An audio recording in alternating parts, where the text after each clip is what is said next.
gigamit ko siya nga hapon. Ato na lang na siyang istulan. Pabot-apon ninyo ni ha. Hindi kay nga ani siya ikuan, nakabentoy naman ni. Lagi sa nidaan naman.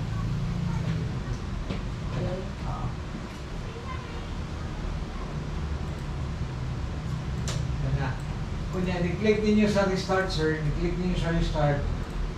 O restart pa na, ma'am, no? Musulod mo sa BIOS, ha? By always pressing delete. Musulod ka sa BIOS, ba, ha?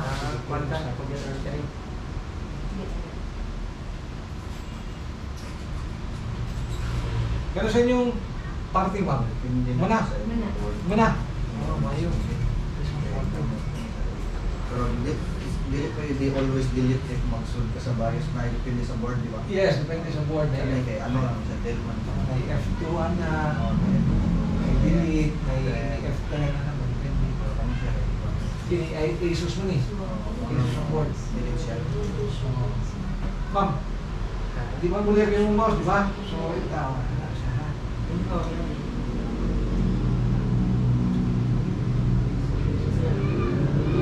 Sa boot priority, advanced mode. Advanced mode. Advanced mode. Boot priority. Boot. Wala naman. Scroll down. Tanawa sa ninyo ang BTS priorities pero First meeting ba mo? hard drive BTS priority. Purpose nila niya. Okay, guys. I-click ng boot option 1. Na. I-ilisi na Kingston. Kasi Kingston man eh. Kingston man siya. Ilisi na siya. Back. Pagkasabot option 1. Now, napansin ninyo, Kingston, yan ay UFI Kingston. Now, since ang inyong BIOS ay UFI man na siya, Unified Extensible Firmware Interface, iset nyo muna siya sa kanya. UFI man na itong BIOS. No ba yung BIOS? Legacy o UFI ba? Itong legacy, sir, itong puro text-based ba? May sulog mo sa BIOS, puro text ba? Ano ba yung mga legacy? Karoon ba ko mga UFI naman? Sige, click ng UFI. Pagkita na siya. Mira, F10.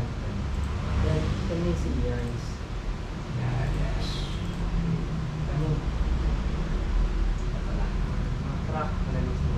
Gawas na ron din ang Bentoy. Basic apps ba? Wala eh, Bentoy ay. Sampol. Pwede ka mag-pili o kung saan nga OS yung mga install, sir. Hindi mo i-install ni. Diba? Pwede mo. So, mag-install lang sa taguan, ma'am. Wala dito. Windows 11. Kung na bago ron, di ba? Wala. Pili ka, ma'am. Booklet ni siya. Maligi mo sa i-instruct ba para mahimo na Kunya, install ta. kay since UFI man yung BIOS, basta UFI gani, sa Wimbot mo gani. Pero kung legacy gani ang BIOS, sa normal mode lang ha. Yung Wimbot.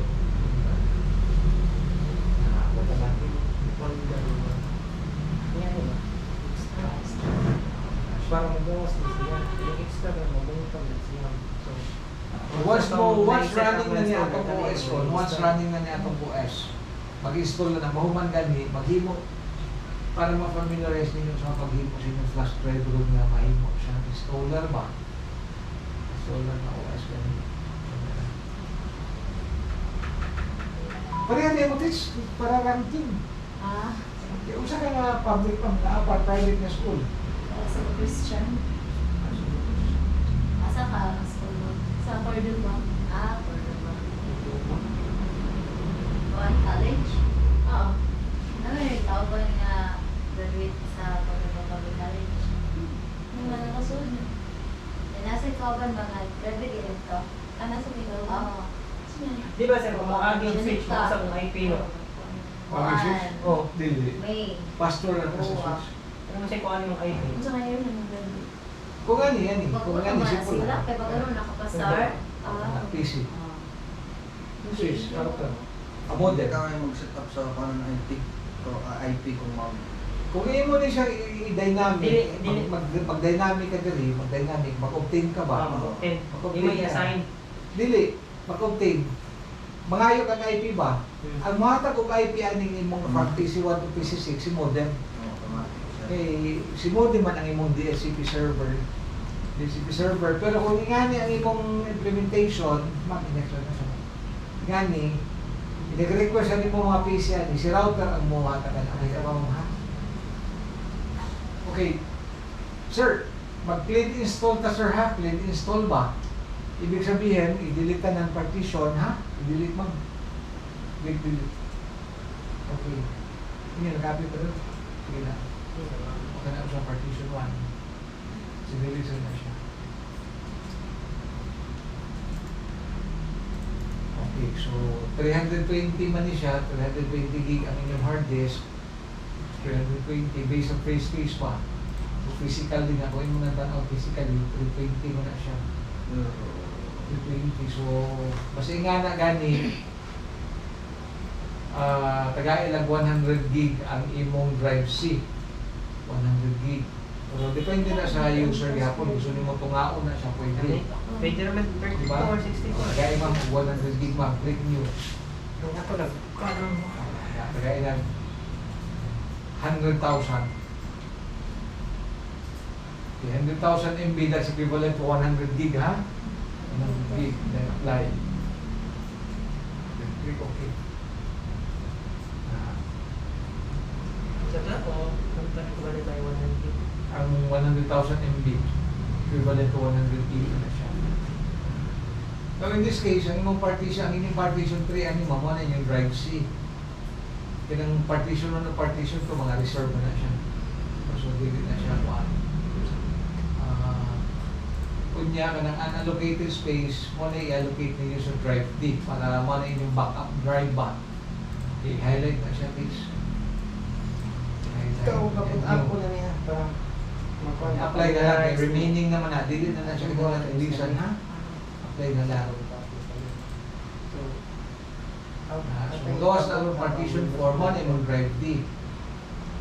Kubantay na ba kasi mong computer sa mong laptop na Kanya IC pang OD? mo ng Windows. Familiar ka na? Nagagawa ka ng mga laptop diba na IC OD?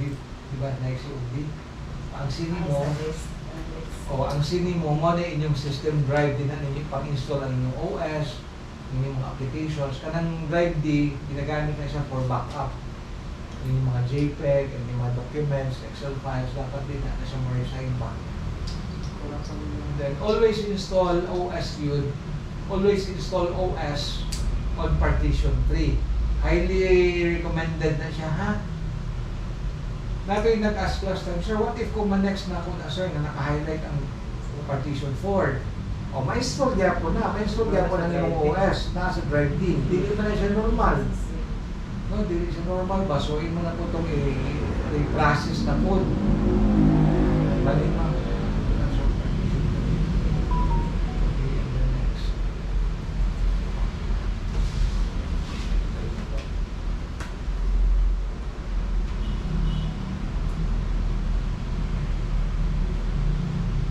Oh, nag-copy pa.